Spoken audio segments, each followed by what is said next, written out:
Number देख लेना कौन सा चल रहा है क्वेश्चन का। A particle is moving eastwards with a velocity 5 metre per second.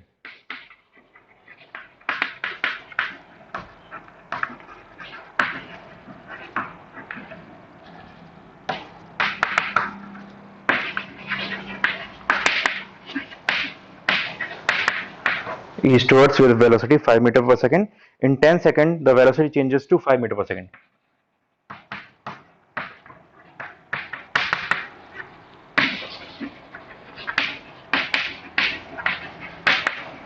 5 meter per second northwards. Northwards. The average acceleration this time is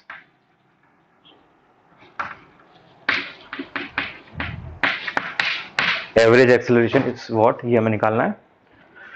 try करते हैं इसे। तो एवरेज एक्सेलरेशन का फॉर्मूला होता है v final minus v initial upon total time. तो पहले यहाँ पर डायरेक्शंस को मैनेज कर लेते हैं क्योंकि डायरेक्शन हमें यहाँ पे स्पेसिफिकली दी हुई है, ये नॉर्थ ये ईस्ट। इसको मैं आई कैप बोल देता हूँ, इसको मैं जे कैप ले लेता हूँ, ठीक है। तो हमारे पास सारी डायरेक्शंस हो जाएंगी यहाँ से। तो हमारे पास इनिशियल स्पीड कितनी थी, इनिशियल स्पीड है ईस्टवर्ड, यानी ये हो जाएगा u v initial equals to 5 और कितना, हाँ कौन सी, ईस्ट, तो 5 आई कैप और v फाइनल क्या हो गया, नॉर्थ में मूव कर रहा है तो 5 जे कैप। तो यहाँ पे प्लेस कर दो इसे, तो ये हो जाएगा 5 I cap minus 5 J cap divided by time कितना लगा इसे, 10 सेकेंड। टाइम लगा इसे 10 सेकेंड। ओके, तो यहां से ए एक्सेलरेशन एवरेज आया हमारे पास 5/10 यानी 1/2 कॉमन आके आई कैप माइनस जे कैप, आई कैप माइनस जे कैप। तो इसका मैग्नीट्यूड निकालोगे आप, इसका मैग्नीट्यूड लोगे तो ये आ जाएगा under root 1/2 square plus minus 1/2 square. ये किससे किया हमने, वेक्टर में मैंने समझाया था आपको। तो यहां से ये आ जाएगा 1/4 1/4 2/4 यानी 1/2 अंडर रूट में, यानी ये आ गया 1/√2 मीटर पर सेकेंड स्क्वायर, 1/2 मीटर पर सेकेंड स्क्वायर। ये तो हमारा मैग्नीट्यूड आ गया 1/√2 मीटर पर सेकेंड स्क्वायर। हमें निकालना है डायरेक्शन देखनी है, ठीक है। तो डायरेक्शन किधर होगी, डायरेक्शन के लिए मैं इसे अलग से करता हूं। डायरेक्शन के लिए क्या करेंगे, देखो यहाँ पे ए एवरेज लिखा हुआ है 1/2 I cap minus 1/2 J cap. तो डायरेक्शन का फॉर्मूला होता है, अगर आपने एक्सेलरेशन लिया हुआ है तो A Y upon A X, या अगर वेलोसिटी लिया है तो V Y upon V X. ये बेसिकली परपेंडिकुलर अपॉन बेस है। इसका ट्रायंगल बनाओगे तो जे वाला साइड परपेंडिकुलर बनता है, ए आई वाला हॉरिजॉन्टल बनता है। वेक्टर में भी आपने सीखा हुआ है, जब 90 डिग्री पे दो एंगल होते हैं तो टेन थीटा का फॉर्मूला क्या आता है, वाई अपॉन एक्स या वी वाई अपॉन एक्स या ए वाई अपॉन एक्स, जो भी वेक्टर दिया है उस केस के लिए। तो ये हो जाएगा ए वाई अपॉन ए एक्स। अब ए वाई का मतलब क्या है यहाँ पे, ये वैल्यू -1/2 और ए एक्स का वैल्यू 1/2। तो ये यहाँ से -1 आ गया। -1 का मतलब क्या हुआ, theta is equals to 135 degree, theta equals to 135 degree. और ये जो एंगल लिया जाता है ये एक्स एक्सिस के साथ होता है, और एक्स का मतलब क्या है यहाँ पे, आई कैप का मतलब क्या है, ईस्ट। तो ईस्ट से 135 डिग्री, ईस्ट से 135 डिग्री कौन सी डायरेक्शन आएगी, ये हमने डायग्राम बनाया था डायरेक्शन का, ये ईस्ट है ये नॉर्थ है, तो ये वेस्ट होगा ये साउथ होगा। ईस्ट से 135 डिग्री इधर आएगा, ये 45 ये 90, तो ये डायरेक्शन कौन सी होगी, नॉर्थ वेस्ट। तुम्हारा आंसर आया नॉर्थ वेस्ट, ये हमारे एक्सेलरेशन का आंसर हो जाएगा इस केस में। नोट कर लो इसे और दोबारा अपने आप ट्राई करके देखो। ये डायरेक्शन वाला स्पेशली अच्छे से समझ के देखना, डायरेक्शन कैसे निकाली है मैंने। ये सारा मैंने बहुत ज़्यादा डिटेल में नहीं बताया क्योंकि ये वेक्टर्स का टॉपिक है, वेक्टर हम पढ़ चुके हैं, इसलिए वहां से आप चेक कर सकते हो। Okay, next question is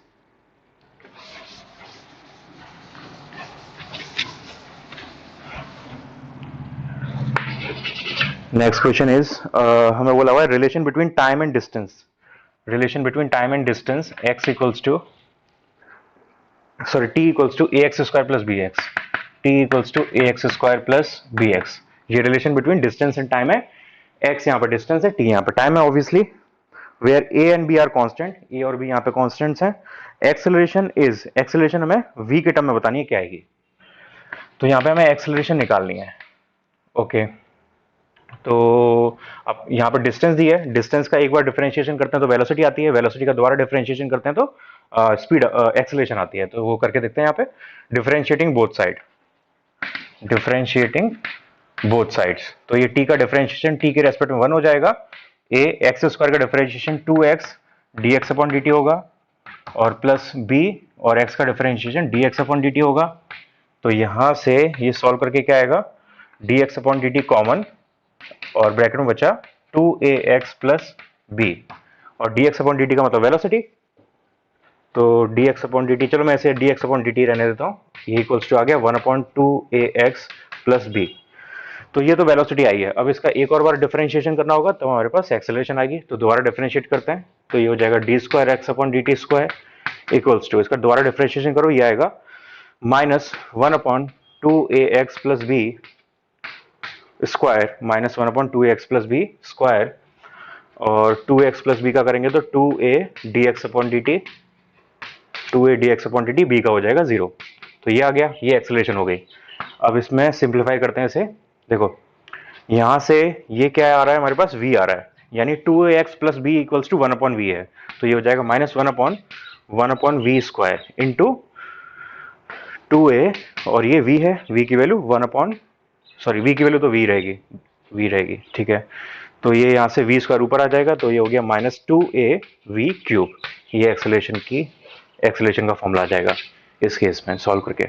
तो इसने आपने इसको ट्राई नहीं किया अभी तक तो दोबारा सॉल्व करने से डिफरेंशिएशन की प्रैक्टिस हो जाएगी आपकी। ये क्वेश्चन हो गया। इसके बाद नेक्स्ट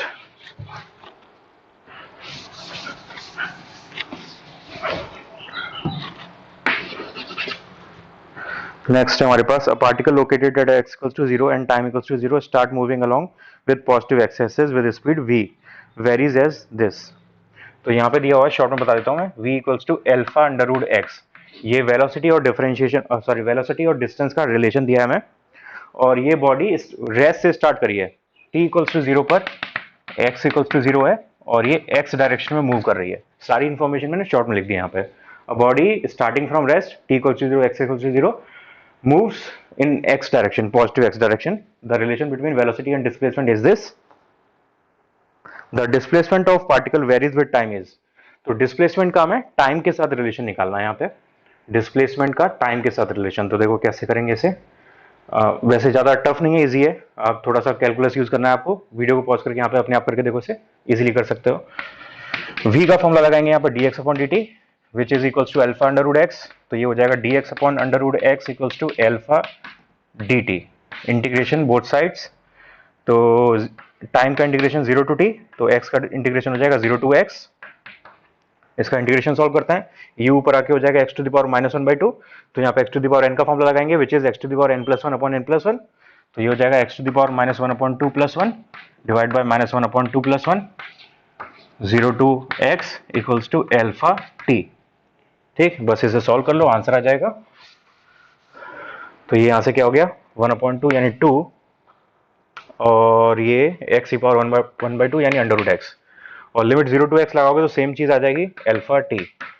तो यहां से x प्रोपोर्शनल टू आ गया t स्क्वायर, ये हमारा आंसर है। बाकी सारी चीजें कांस्टेंट है तो वो प्रोपोर्शनलिटी में चली जाएंगी। ओके, ये क्वेश्चन हो गया। Next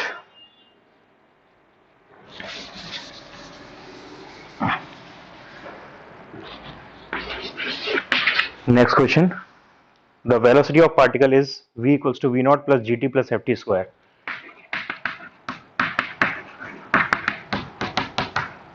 V equals to v naught plus gt plus ft square. If position is x equals to 0 at t equals to 0, then displacement after time t equals to 1 second is, displacement निकालना है time t के 1 second पर, और ये हमें velocity की equation दी है। Body t equals to 0 पर x इक्वल्स टू 0 पर थी, यानी ऑरिजिन से चलना स्टार्ट करी है, ऑरिजिन से बॉडी चलना स्टार्ट की है, ठीक है। तो हमें डिस्प्लेसमेंट निकालना है, तो यहाँ पे v equals to ds upon dt लगाना पड़ेगा, और यहाँ पर ये v नॉट, g और f ये कॉन्स्टेंट्स हैं, ये अननोन कॉन्स्टेंट्स हैं। तो ds upon dt equals to हो जाएगा v not plus gt plus F T square. तो यहाँ से ds इक्वल्स टू आ गया v not dt plus gt dt plus F T square dt, ठीक है। अपने आप कर सकते हो इस क्वेश्चन को, पहले ट्राई करना मेरा सॉल्यूशन देखने से पहले। ओके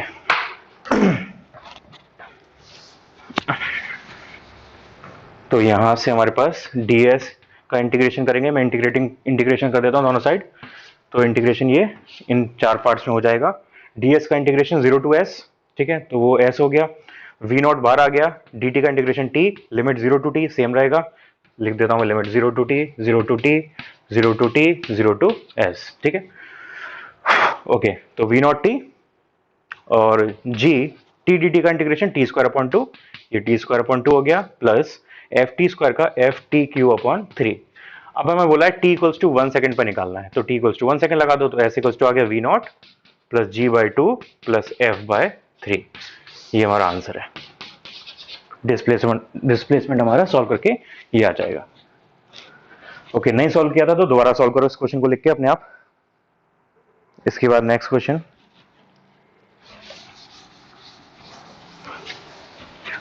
ये नेक्स्ट क्वेश्चन इंपॉर्टेंट है, थोड़ा ग्राफ का क्वेश्चन है, अच्छा क्वेश्चन है, ध्यान से देखना इसे।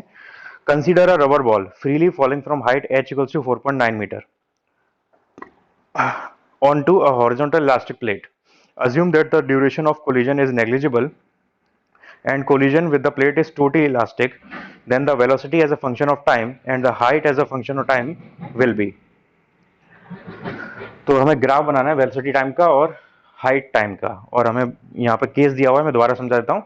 एक रबर बॉल थी हमारे पास, उसको हमने फ्रीली छोड़ दिया, रेस्ट हमने यहाँ पे ड्रॉप कर दिया, ये सरफेस है, सरफेस से टकराई इलास्टिकली। इलास्टिक टकराने का मतलब क्या हुआ, इलास्टिसिटी जो टॉपिक है और इलास्टिक कोलिजन जो टॉपिक है वो आगे वाले चैप्टर्स में आएगा, मैं उसका बेसिक मीनिंग बता देता हूँ। यहाँ पे क्या है, ये इलास्टिकली टकराएगी, इसका मतलब ये है कि इसकी एनर्जी में चेंज नहीं आएगा, अगर एनर्जी में चेंज नहीं आएगा तो उसकी वेलोसिटी में चेंज नहीं आएगा, ठीक है, सेम वेलोसिटी से वापस ऊपर जाएगी। तो सपोज ये v वेलोसिटी से टकराई तो v वेलोसिटी से वापस ऊपर जाएगी, ठीक। ओके तो सपोज यहाँ पे इसको नीचे यहाँ से यहाँ तक आने में t टाइम लगता है, यहाँ से यहाँ तक आने में t टाइम लगता है। हाइट हमें दी है 4.9 मीटर, हाइट हमें दी है 4.9 मीटर, तो कितना टाइम में ये नीचे आएगा पहले वो निकाल लेते हैं, और कितनी वेलोसिटी होगी जब नीचे आएगा वो भी निकालते हैं। तो v equals to U plus G T, तो u हो गया 0 प्लस g की वैल्यू 9.8 इंटू टी, या ये नहीं लगाते, V square equals to U square plus 2g लगा देते हैं, तो V square equals to U square 0 plus 2g यानी 9.8 इंटू 4.9, तो ये हो गया v इक्वल्स टू 9.8 मीटर पर सेकेंड। तो जब ये ग्राउंड से टकराएगा तब इसकी स्पीड होगी 9.8 मीटर पर सेकेंड। अब निकालते हैं टाइम कितना लगेगा, तो time v equals to u 0 plus 9.8 into t, तो v की वैल्यू 9.8, तो 9.8 equals to 9.8 into time, time equals to आ गया 1 सेकेंड। तो ये 1 सेकंड में हाईएस्ट पॉइंट से ग्राउंड पर टकराएगा, और जब ये टकराएगा तब इसकी स्पीड 9.8 मीटर पर सेकंड होगी, ठीक। ये कैसे हमें दिया हुआ है, अब हमें ग्राफ ड्रॉ करना है, तो पहले हम सबसे पहले ग्राफ का शेप चेक कर लेते हैं, शेप कैसा बनेगा। तो एक तो ग्राफ है हमारे पास वेलोसिटी टाइम, तो वेलोसिटी टाइम के लिए देखते हैं क्या रिलेशन आएगा टाइम का, v equals to G T, तो g कांस्टेंट है, v प्रोपोर्शनल टू t, यानी ग्राफ बनना चाहिए स्ट्रेट लाइन, ग्राफ बनेगा स्ट्रेट लाइन। दूसरा एच टी ग्राफ, दूसरा है एच टी ग्राफ, तो एच टी ग्राफ के लिए h equals to U T 0 half G T square, तो g यहाँ पे कांस्टेंट, तो h proportional to t square, तो ये बनेगा पैराबोला, ठीक है, ये ग्राफ बनेगा पैराबोला। ओके सॉल्व करते हैं इसे।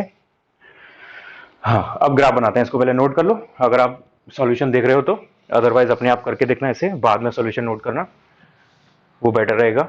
तो पहले we T graph, velocity time graph. Okay तो स्टार्टिंग में स्पीड कितनी है, स्टार्टिंग में स्पीड यानी रेस्ट हाइट एच पर, तो वहां पर इसकी स्पीड थी 0, वेलोसिटी थी 0, तो वेलोसिटी 0 यहां पर हुई, तो यहां से स्टार्ट होगा। उसके बाद वेलोसिटी इंक्रीज कर रही है। अब इसके बाद देखो एक इंपॉर्टेंट चीज है कि आपको दो डायरेक्शन दिए हैं यहाँ पे, डाउनवर्ड और अपवर्ड, तो आपको एक पॉजिटिव लेनी होगी एक नेगेटिव लेनी होगी।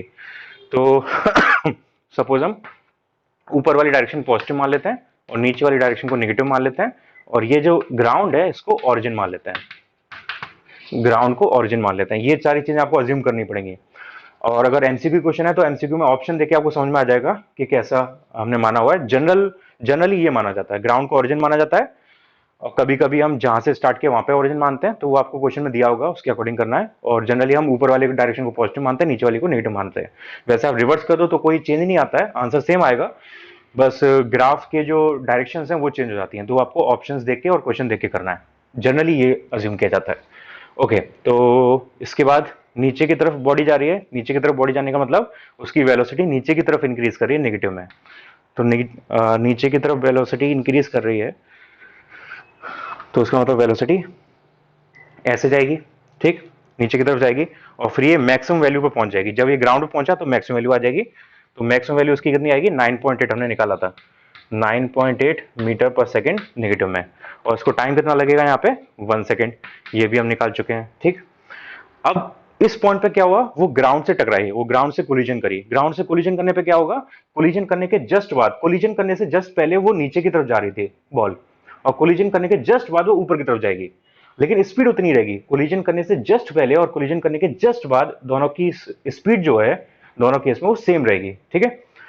और डायरेक्शन रिवर्स हो जाएगी, पहले नीचे की तरफ फिर ऊपर की तरफ। तो हमने नीचे की डायरेक्शन नेगेटिव मानी हुई है, ऊपर की डायरेक्शन पॉजिटिव मानी हुई है। तो इस पॉइंट के जस्ट बाद क्या होगा, ये सेम स्पीड पर डायरेक्शन को रिवर्स कर देगा। तो यहां पर डायरेक्शन रिवर्स होकर यानी पॉइंट यहां पर आ जाएगा 9.8 मीटर पर सेकेंड पॉजिटिव में, ठीक। तो ये पॉइंट आ जाएगा वेलोसिटी का जस्ट स्ट्राइक के बाद।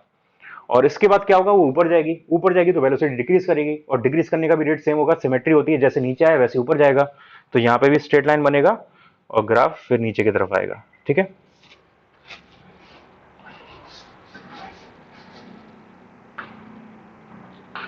ठीक, तो यहां पे ये ऊपर की तरफ जा रहा है, इसके बाद ये डाउनवर्ड जाएगा, वेलोसिटी डिक्रीज करेगी।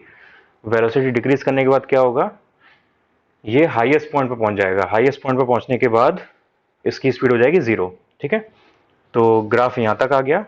इसके बाद क्या होगा, इसके बाद स्पीड 0 हो गई, वेलोसिटी 0 हो गई, फिर वो नीचे की तरफ वेलोसिटी उसकी इंक्रीज करेगी। तो उसके ग्राफ, इसके बाद ग्राफ नीचे की तरफ जाएगा, वेलोसिटी नीचे की तरफ इंक्रीज करेगी।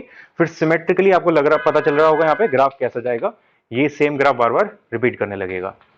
तो ये हमारा वेलोसिटी टाइम का ग्राफ बनेगा। अच्छा क्वेश्चन है, ग्राफ को समझने के लिए बहुत अच्छा क्वेश्चन है, तो इसको अपने आप बिल्कुल जरूर सॉल्व करना है, तभी समझ में आएगा। तो यहाँ पे कितना टाइम आएगा वो आप गैस कर सकते हो। ये पॉइंट कौन सा हुआ, जब वो टकरा के वापस ऊपर गया, तो नीचे आने में 1 सेकंड लगा है, तो ऊपर जाने में भी 1 सेकंड लगेगा, तो ये टाइम आएगा 2 सेकंड। और ऐसे ये वाला टाइम आएगा 3 सेकंड। ये कौन सा टाइम है, ये ऊपर गया, फिर ये वापस ग्राउंड पे है, ये दोबारा ग्राउंड पे है, वो वाला टाइम है। यहाँ पे ये हाईएस्ट पॉइंट पर था, यहाँ पे ये ग्राउंड पर है, यहाँ पर ये फिर से हाईएस्ट पॉइंट पर है, यहाँ पर ये फिर से ग्राउंड पर है। इन पॉइंट्स पर ये लिख लेना, ये highest point ground, highest point ground. Okay, तो ऐसे ही ग्राफ हमारा कंटिन्यूस चलता जाएगा। ये वीटी ग्राफ हो गया। अब बनाते हैं हाइट और टाइम का ग्राफ। वो थोड़ा इससे भी ज्यादा थोड़ा टफ है, उससे ध्यान से देख के बनाना है। ओके, चलो मैं उसी साइड बनाता हूँ, हाइट और टाइम का ग्राफ। तो उसका ग्राफ पैराबोलिक बनना है, वो हमें समझ में आ गया, ध्यान से देखना। पैराबोलिक बनेगा, और माउथ किधर बनेगा वो भी आप पता लगा सकते हो पहले से ही, एच प्रोपोर्शनल टी स्क्वायर आ रहा है, तो जिधर पावर कम होती है माउथ उधर बनता है। तो हाइट का जो इसका माउथ बनेगा वो हाइट की साइड बनेगा, यानी वाई एक्सिस की साइड इसका माउथ बनना चाहिए।